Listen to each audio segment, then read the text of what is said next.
Assalamualaikum warahmatullahi wabarakatuh. Kami dari kelompok 1 minggu pertama ingin mempresentasikan hasil soal-soal yang kami kerjakan dari berbagai metode, terdiri dari metode grafik, stepping stone, simplex, dan transportasi.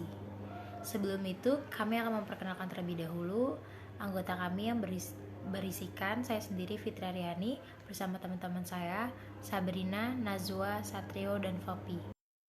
Pertama, saya akan menjelaskan penyelesaian dari soal grafik, yaitu dengan soal seorang penjahit pakaian dengan persediaan bahan katun 32 meter, linen 22 meter, dan satin 30 meter. Model pakaian kebaya dibutuhkan 4 meter katun, 2 meter linen, dan 2 meter satin per unit pakaian. Model pakaian gamis dibutuhkan 2 meter katun, 4 meter linen, dan 6 meter satin per unit pakaian. Keuntungan pakaian model kebaya 5.000 dan model pakaian gamis 8.000 per unit. Soalnya, tentukan berapa unit masing-masing pakaian yang harus dibuat agar didapat keuntungan yang maksimal. Setelah itu kita pertama buat tabel dari soal yang kita ketahui.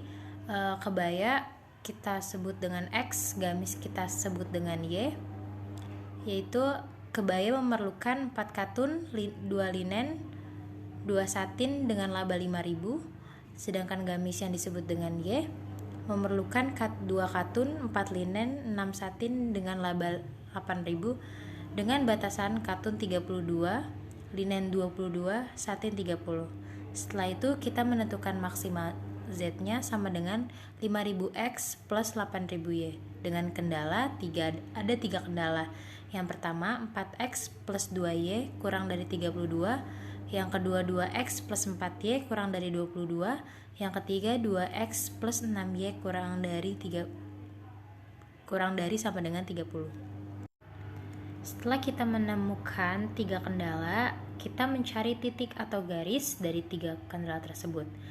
Dengan pertama, untuk kendala pertama yaitu 4X plus 2Y kurang dari sama dengan 32, kita masukkan X sama dengan 0, kita temukan titik 0,16, kita masukkan lagi Y sama dengan 0, kita temukan titik 8,0. Setelah itu kita mencari dengan kendala yang kedua, 2X plus 6Y kurang dari sama dengan 30, kita masukkan X sama dengan 0, kita temukan titik 0,5, kita masukkan Y sama dengan 0, kita temukan titik 15,0. Setelah itu kita cari lagi dengan kendala yang ketiga, yaitu 2X plus 4Y kurang dari sama dengan 22, kita masukkan X sama dengan 0, kita temukan titik 0,5,5. Kita masukkan lagi Y sama dengan 0, kita temukan titik 11,0. Kita masukkan ke dalam diagram garis, yaitu garis pertama 0,16 dan 8,0, garis kedua 0,5 dan 15,0, dan garis ketiga 0,55 dan 11,0. Setelah 3 garis sudah dimasukkan ke dalam diagram garisnya, kita bisa lihat dan menentukan daerah visabelnya, yaitu dengan garis yang warna biru. Setelah itu kita mencari maksimal Z-nya dengan cara eliminasi dan substitusi. Kita mengambil 2 variabel atau 2 kendala. Saya coba ambil dari 4X plus 2Y sama dengan 32 dan 2X plus 4Y sama dengan 22. 4X plus 2Y sama dengan 32 saya kali 1, 2X plus 4Y sama dengan 22 dikali 2, dengan hasil 4X plus 2Y sama dengan 22, 4X plus 8Y sama dengan 44, dikurang min 6Y sama dengan min 12, Y sama dengan 2. Setelah itu kita masukkan ke dalam substitusi dengan kendala 2X plus 4Y sama dengan 32. Kita masukkan Y-nya 2, jadi 2X plus 4 sama dengan 32, 2X plus 8 sama dengan 22, 2X sama dengan 22 min 8, 2X sama dengan 16, X sama dengan 8. Jadi sudah ditemukan X sama dengan 8 dan Y sama dengan 2. Setelah itu kita masukkan ke dalam maksimal Z. Maksimal Z sama dengan 5.000X plus 8.000Y, kita masukkan X dan Y-nya. Jadi sama dengan 5.000 dikali 8 plus 8.000 dikali 2 sama dengan 40.000 plus 16.000. Hasil terakhir sama dengan 56.000. Setelah itu kita bisa memasukkan titik maksimal Z ke dalam diagram garisnya. Selanjutnya metode NWC atau Northwest Corner, yaitu dengan cara mengalokasikan distribusi barang mulai dari yang terletak pada sudut kiri atas. Pada tabel ini, sudut kiri atas yaitu kolom 1A, maka kita mulai dari kolom 1A. Nah, kolom 1A dibutuhkan 70, maka kita tulis 70 dan habis-habis. Nah, selanjutnya ke kolom 1B. Kolom 1B dibutuhkan 110, maka kita tulis 40 karena sisa dari 70. Nah, 1C habis. Nah, selanjutnya kita ke kolom 2B. Kolom 2B dibutuhkan 70, maka kita tulis 70 dan kolom 2C habis. Selanjutnya kita ke kolom 3B. Karena kolom 3B dibutuhkan 120, maka kita tulis 10 karena sisa dari 70 dan 40 sisanya 10. Jadi 120. Nah, selanjutnya kita ke kolom 3C. Karena kolom 3C dibutuhkan 60 dan kita sudah memakai 10, maka sisanya yaitu 50. Maka kita tulis 50. Dan total yang dibutuhkan yaitu 50. Kita tidak memakai dummy karena dummy adalah jumlah supply tidak sama dengan jumlah demand. Karena kita sudah sama, maka tidak memakai dummy. Selanjutnya kita jumlahkan, yaitu 70 dikali 15 ditambah 40 dikali 8 ditambah 70 dikali 25 ditambah 10 dikali 5 ditambah 50 kali 10 sama dengan 1050 ditambah 320 ditambah 1750 ditambah 50 ditambah 500. Jadi hasilnya 3670. Selanjutnya metode LC. Metode LC ini kita mencari angka kos terkecil. Di sini angka kos terkecil ada di 3B. Dengan angka 5, kita taruh 60. Karena permintaannya kurang, kita mencari lagi. Yang terkecil, angka kos terkecil kedua yaitu ada di 1B, yaitu dengan angka 8. Nah, kita taruh 60. Karena permintaannya sudah terpenuhi, jadi habis. Nah, selanjutnya ada di 2A. 2A yaitu kita taruh 70 karena permintaannya udah habis, jadi sudah selesai. Dan selanjutnya ada di C1 yaitu dengan permintaan 50. Jadi karena udah habis, maka sudah selesai. Yaitu kita menghitung LC dengan cara 5 kali 60 ditambah 8 kali 60 ditambah 10 kali 70 ditambah 17 kali 50 sama 300 ditambah 480 ditambah 700 ditambah 850 sama dengan 2330. Selanjutnya metode FEM. Metode FEM ini kita mencari kos yang terkecil dan dua terkecil untuk dijumlahkan. Yang baris pertama 15 kurang 8 sama dengan 7, baris kedua 15 kurang 10 sama dengan 5, yang baris ketiga 10 kurang 5 sama dengan 5. Di baris A 14 kurang 10 sama dengan 4, di baris B 8 dikurang 5 sama dengan 3, di baris C 15 kurang 10 sama dengan 5. Setelah dijumlahkan, kita cari angka yang terbesar. Di sini ada angka 7. Nah, setelah dijumlahkan kita nyari kos yang terkecil. Di sini B1 kita taruh 110. Karena permintaannya 120 kurang, maka kita mencari lagi. Setelah itu angka terbesarnya ada di angka 5 di baris 3. Dengan kos 5 kita taruh 10, jadi karena permintaannya udah selesai, jadi habis. Setelah itu di baris 2 70 karena permintaannya udah selesai, itu habis. Setelah itu ada di baris 3C 50 karena permintaannya udah habis, jadi udah selesai. Selanjutnya kita jumlahkan hasil FAM, yaitu 110 dikali 8 ditambah 10 dikali 5 ditambah 70 dikali 10 ditambah 50 kali 10 sama dengan 880 ditambah 70 ditambah 700 ditambah 500. Hasilnya yaitu 2130. Simplex S7 soal fungsi tujuan memaksimalkan Z sama dengan 6x1 plus 10x2. Fungsi kendala 4x1 kurang dari sama dengan 16, 6x2 kurang dari sama dengan 30, 12x1 plus 10x2 kurang dari sama dengan 60. Diubah ke dalam bentuk kanonik, yaitu menjadi Z min 6x1 min 10x2 4x1 plus S1 sama dengan 16, 6x2 plus S2 sama dengan 30, 12x1 tambah 10x2 tambah S3 sama dengan 60. Kemudian kita bikin tablo yang berisi yaitu basis Z, X1, X2 karena tadi di soal hanya ada sampai X2. Dan kemudian kita tambahkan S1, S2, dan S3. Kemudian kita bikin juga di baris basis yaitu Z, S1, S2, dan S3. Untuk Z-nya yang berisi angka 1, min 6, min 10, 0, 0, 0, 0.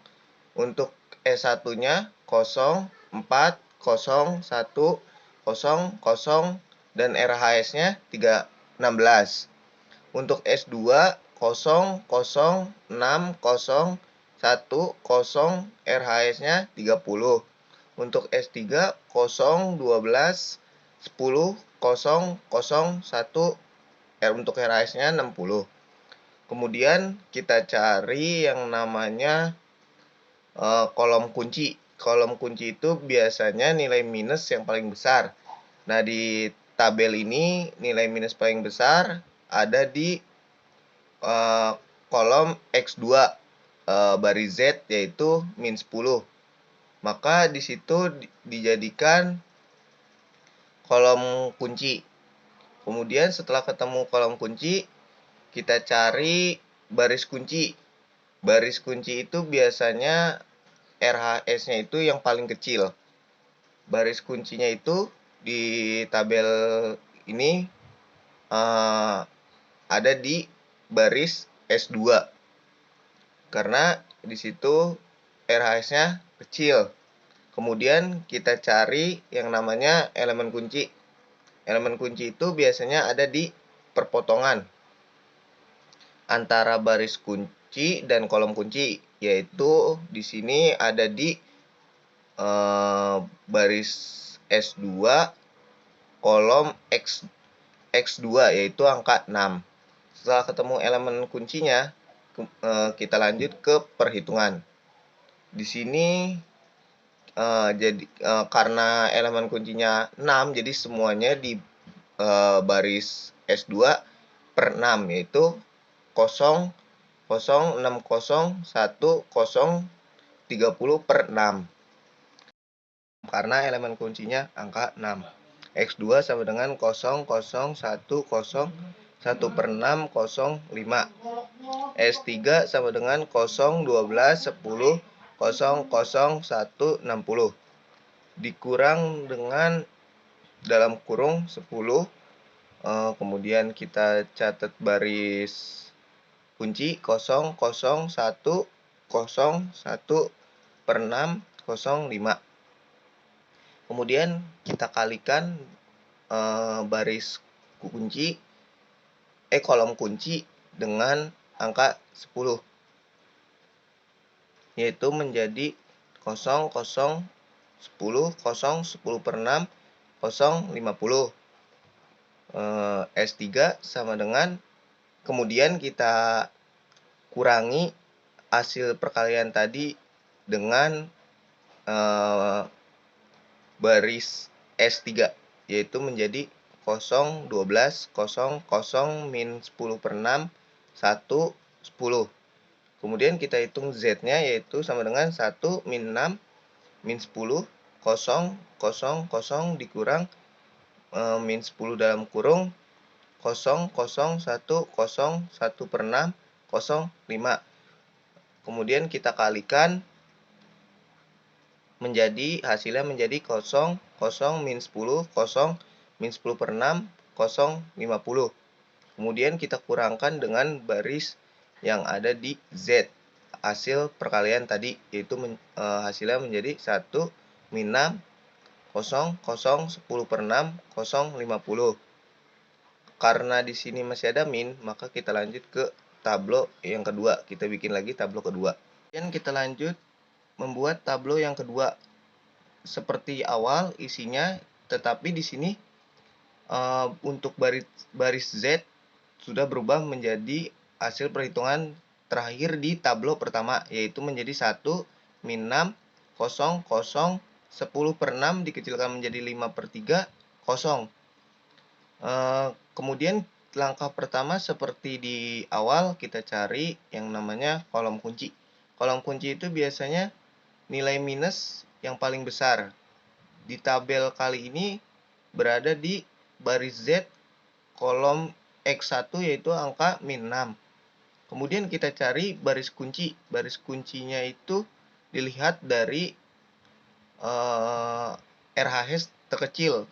Di tabel kali ini berada di baris S3. Kemudian kita cari elemen kunci. Elemen kunci itu biasanya berada di perpotongan antara baris kunci dengan kolom kunci.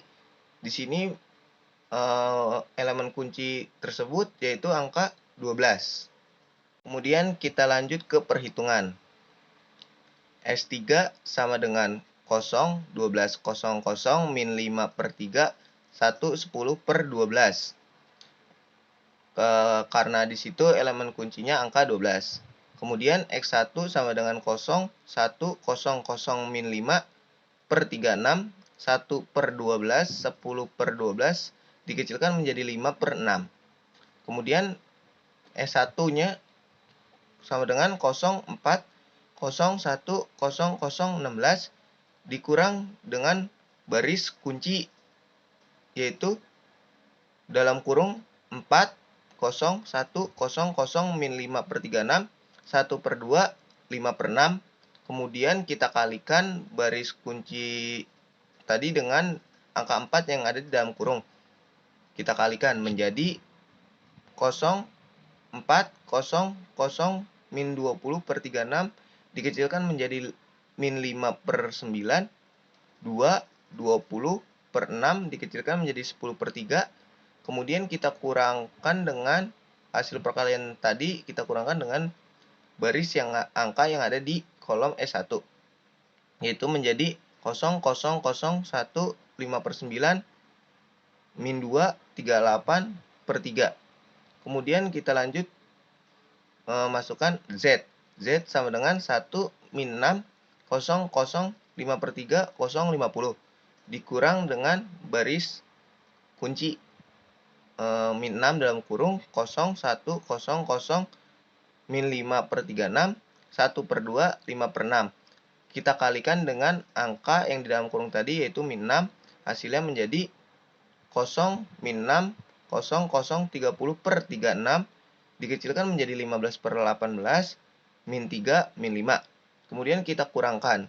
Hasilnya menjadi 1, 0, 0, 0, 45 per 54, dikecilkan menjadi 5 per 6, 3, 5, 5. Di sini Z-nya sudah tidak ada minus, maka langkah akhirnya yaitu, kemudian di sini langkah terakhir yaitu Z sama dengan 6 dikali 5 per 6 ditambah 10 dikali 5 sama dengan 5 ditambah 50 sama dengan 55. Jadi di sini baris Z-nya yaitu angkanya 1, 0, 0, 0, 15 per 18, 3, RHS-nya 55. Stepping stone adalah suatu metode untuk mencari biaya transportasi yang paling optimum dengan cara coba-coba. Di sini sudah ada contohnya dari metode transportasi menggunakan metode NWC atau Northwest Corner. Sudah terlihat kotaknya di sini ya, masih ada yang kosong di 1C, 2A, 2C, dan 3A. Ini masih bernilai 0, belum ada nilainya. Kita cari dengan metode stepping stone. Kita ke slide selanjutnya untuk pengerjaannya ya. Kita langsung aja ke 1C.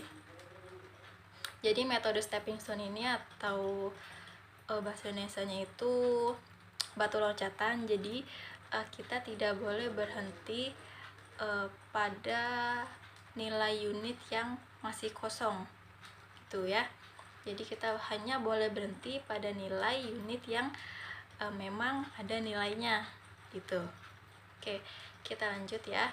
Setelah bisa ke 1B, ke 3B ya. Habis itu kita ke 3C, habis itu kita kembali ke asal. Jadi metode stepping stone ini bisa searah jarum jam atau berlawanan arah jarum jam, horizontal maupun vertikal gitu. Kita lanjut selanjutnya. Setelah menentukan arahnya ya, kita bisa tambahkan tandanya plus, minus, plus, minus gitu. Oke, selanjutnya kita bisa lihat di sini ya, 1C bernilai 4. Dari mana? Di sini kan nilainya plus nih. Plus 17, berarti ditambah 17 dikurang 8 ditambah 5 dikurang 10 gitu ya. Oke, kita lihat di contoh selanjutnya di 2A. 2A kita bisa ke atas, 1A ke 1B ke 2B, habis itu kita kembali ke 2A. Tandanya plus, minus, plus, minus, sehingga didapatkan nilai min 22 di sini ya. Ditambah 10 dikurang 15 ditambah 8 dikurang 25 dengan hasil minus 22. Kita ke kotak selanjutnya yaitu 2C ya. Kita bisa ke bawah ini, ke 3C, ke 3B, ke atas 2B, habis itu kembali ke 2C. Plus minus gitu. Oke, untuk hasilnya adalah min 15 ya. Di sini ditambah 15 dikurang 25 ditambah 5 dikurang 10. Hasilnya min 15. Selanjutnya kita ke 3A. 3A kita bisa ke atas, 1A bisa ke samping 1B. Habis itu kita bisa ke 3B ya. Kita ke bawah, habis itu balik lagi ke 3A. Tandanya plus, minus, plus, minus. Didapat hasilnya 2. Oke, selanjutnya nih 1C nilainya 4, 2A dapat min 22, 2C nilainya min 15, 3A hasilnya 2. Karena di sini masih ada nilai yang minus, jadi biayanya belum optimum. Bagaimana langkah selanjutnya? Kita cari nilai minus yang paling besar, minus 22 dan minus 15. Minus yang paling besar adalah min 22. Itu berada di 2A ya. 2A nilainya min 22. Kita lihat ke slide selanjutnya. Ini 2A yang lama ya, jalurnya harus mengikuti jalur yang tadi di awal kita kerjakan, tidak boleh jalur yang baru, karena untuk mendapatkan nilai unit yang barunya. di sini ya. Kita bisa lihat nih 2A ini tandanya kan plus ya. Di 1A min, 1B plus, 2B min. Kita lihat di tabel yang bawah, nilai unitnya berubah. Kenapa bisa berubah? Karena kita lihat dulu nih, antara nilai unit 70, 40, 70 mana yang paling kecil. Kita pilih yang paling kecil ya nilai unitnya, yaitu kita dapatkan nilai unit yang paling kecil adalah 40 di 1B ya, 40. Jadi kita sesuaikan aja. Kalau misalkan tandanya plus berarti ditambah, kalau min berarti dikurang. Kita lihat langsung di sini ya. 1A awalnya 70 berubah jadi 30. Kenapa? Karena di sini tandanya min, 70 dikurang 40 jadi 30 ya. Terus kita ke 1B 40, di sini tandanya plus berarti 40 ditambah 40 hasilnya 80. Gitu sebaliknya dengan 2A, di sini karena nilainya 0 berarti 0 ditambah 40 jadi 40. Selanjutnya ke 2B 70 dikurang 40 jadi 30, berarti ini kotak yang baru yang akan kita cari. Masih ada kotak yang kosong nih, 1C, 2C, dan 3A. Caranya sama ya kayak di awal tadi. Kita cari 1C dulu, kita bisa ke samping 1B ke 3B, habis itu ke samping lagi ke 3C, habis itu kita kembali ke 1C.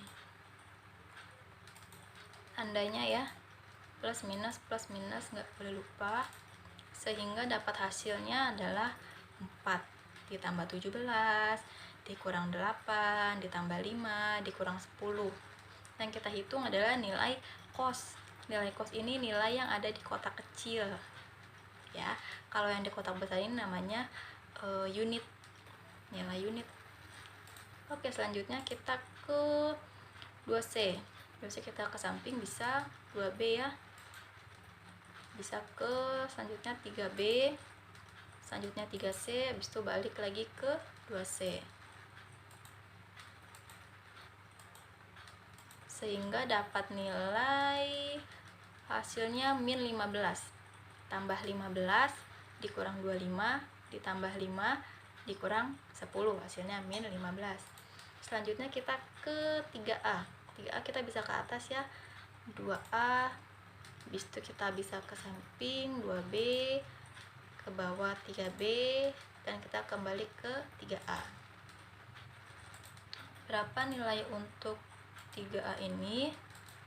Hasilnya adalah 24 ditambah 14 dikurang 10 ditambah 25 dikurang 5, hasilnya 24 ya. Kita lihat dari 3 kotak yang kosong ini, 1C bernilai 4, 2C bernilai min 15, dan 3A bernilai 24. Nah, di sini masih ada nilai yang minus, berarti belum optimum ya biayanya. Kita cari lagi, sama seperti di awal tadi jalannya ya. Nih kita cari 2C karena yang minus hanya 2C ya. Kita ke slide selanjutnya. Ini 2C yang lama, yang di sebelumnya tadi ya. Habis itu kita untuk mendapatkan nilai yang baru, sama nih jalannya. Kita lihat dulu nih nilai unit yang paling kecil di antara 30, 10, 50. Yang paling kecil adalah nilainya 10, berarti ditambah atau dikurang 10 sesuai dengan tandanya gitu ya. Nih sini di 2C, kita lihat 2C awalnya 0 berubah jadi 10 karena tandanya plus, ditambah 10, 0 ditambah 10 sama dengan 10. Kita ke 2B, 30 berubah menjadi 20 karena 30 nya tandanya dikurang, 30 dikurang 20 dikurang 10, jadi hasilnya 20. Habis itu kita ke 3B, di sini nilainya 10 berubah jadi 20 karena 10 ditambah 10 ya, tandanya kan plus kan, ditambah jadinya 10. Selanjutnya ke 3C, dari 50 menjadi 40. karena dikurang kan ya, 50 dikurang 10 jadi hasilnya 40. Oke, selanjutnya masih ada kotak yang kosong, ada di 1C ya, 1C dan 3A. Kita cari dari 1C dulu deh.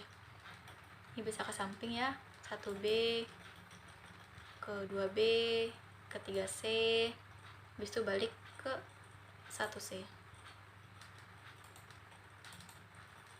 sehingga menghasilkan nilai 19 ya. Ini kan dari tambah 17 dikurang 8 tambah 25 dikurang 15, hasilnya adalah 19. Kita ke 3A, kita bisa ke atas ya, 2A 2B 3B, habis itu kita kembali ke 3A. Ini kita arahnya bisa kemana aja asalkan membentuk sudut 90 derajat ya. Saya lupa nih, agak kelewat, jadi nggak boleh ke misalkan 3A langsung lari ke 2B gini kan, jadi garisnya miring ya, itu nggak boleh, asalkan membentuk sudut 90 derajat. Jadi kita bisa istilahnya kemana aja gitu. Oke, kita balik lagi tandanya ya, sehingga mendapatkan hasil 24 ditambah 14 dikurang 10 ditambah 25 dikurang 5 hasilnya 24. Kita slide selanjutnya. Nah, dari 2 unit yang tadi kosong kita dapat nih 1C nilainya adalah 19, 3A 24. Karena hasilnya sudah tidak ada yang minus, berarti total biayanya sudah optimum gitu ya. Oke, kita ke slide selanjutnya. Di NWC pertama ini nilainya adalah 3670. Setelah perhitungan kedua berubah menjadi 2790, dan di perhitungan 3 berubah lagi jadi 2640, yang dimana artinya biayanya ini sudah optimum. Jadi kita mengeluarkan biaya sekecil mungkin tuh ya. Jadi ini nilainya semakin turun semakin optimum karena kita mengeluarkan sedikit biaya untuk produksi gitu ya. Karena sudah tidak ada yang minus, berarti angkanya sudah sampai ini aja ya. Kalau selagi sudah tidak ada minus, berarti sudah selesai pengerjaannya. Sekian presentasi dari kelompok 1. Mohon maaf apabila masih ada kekurangan, dan semoga penjelasan dari kelompok kami mudah dimengerti. Wassalamualaikum warahmatullahi wabarakatuh.